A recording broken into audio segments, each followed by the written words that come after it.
This is a double coffee pot warmer, industrial stainless steel, and this was part of an auction lot.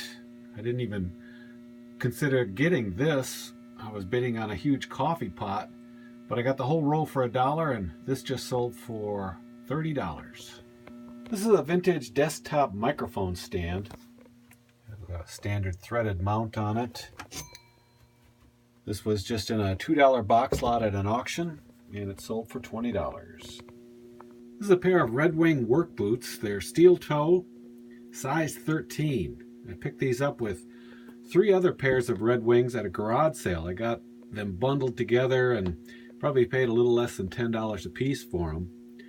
Now I sold these once for just over $100 after listing them for $140, and they got returned because of size. And I've had them for a little bit, probably maybe 3 months, so I took an offer of $85. This is an Olympic jacket commemorating the 1986 Atlanta Olympics. I bought this at a thrift store in Arizona in 2013, and I've still got it. Finally got a best offer of $23 on it. It is kind of a cool jacket because it also commemorates the London 1948 Olympics on the inside. This is a Garrard turntable head shell. Holds the cartridge and needle for your turntables. Also includes the mounting hardware. Appears brand new, and it was just some more of this spare parts that I acquired with all the stereo equipment I bought last fall. It's sold via the global shipping program for $90. This is a pair of AM bicycle radios. Tracked these down on Craigslist for $3. They're called Space Rider. Apparently they were sold by Kmart. Only one came with a bracket, actually not even the whole bracket. Thought I might get more. I had them priced at $30 and took an offer of $20. This is in the category of dumb things people still buy. Cassette index cards.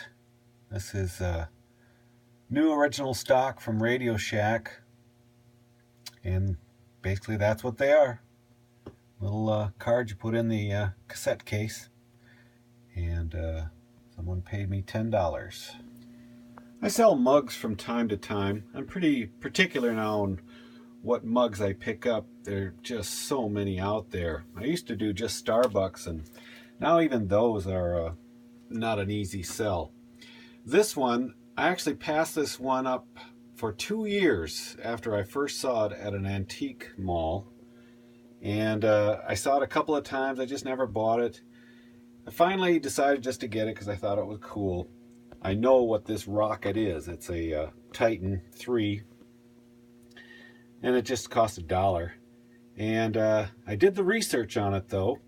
Found out it was kind of the first of its type. Actually has a inscription on the back. And it's kind of funny.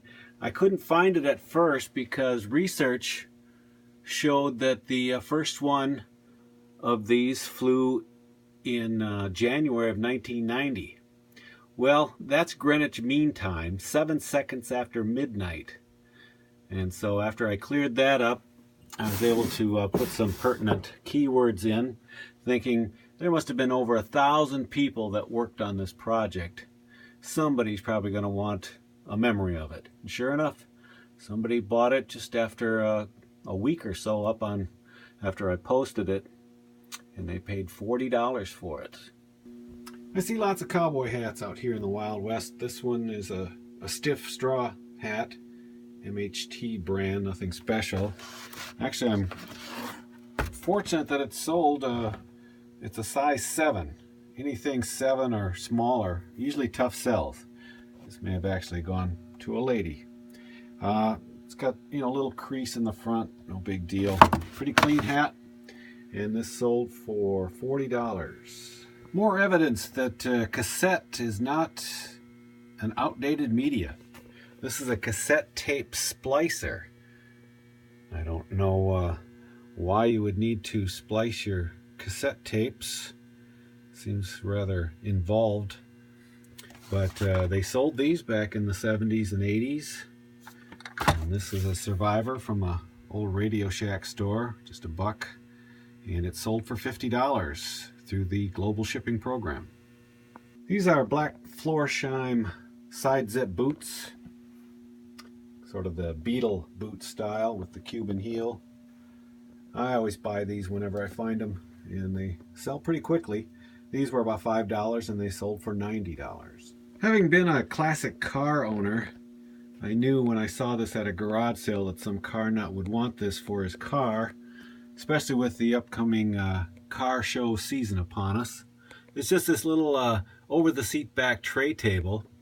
It is missing one of the little plastic cup containers or bottle holders, but other than that, it's pretty complete with the original bag and everything.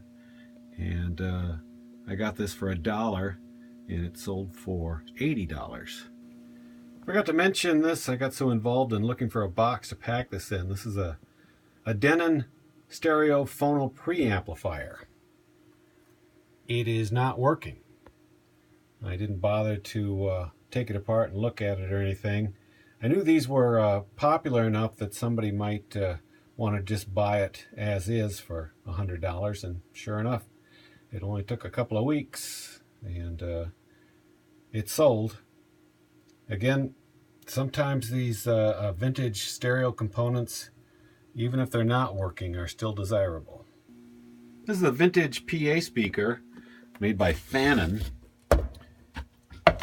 And I had it priced at $40. I put it up last spring for sale and finally sold on a best offer of $25. It reminds me I have about 4 or 5 more of these. I bought them all in a $2 box lot at an auction. Don't throw away old instructions. This is just a tape recorder selector switch manual. It was free to me and it sold for $13. This is a Corningware hot plate. I've bought and sold about 3 of these over the last 2 years, and I'm always surprised when I look them up and I see that there are so many for sale, and then I'm surprised again when they sell every time. This one went for $30 and I found it at a thrift store for $3.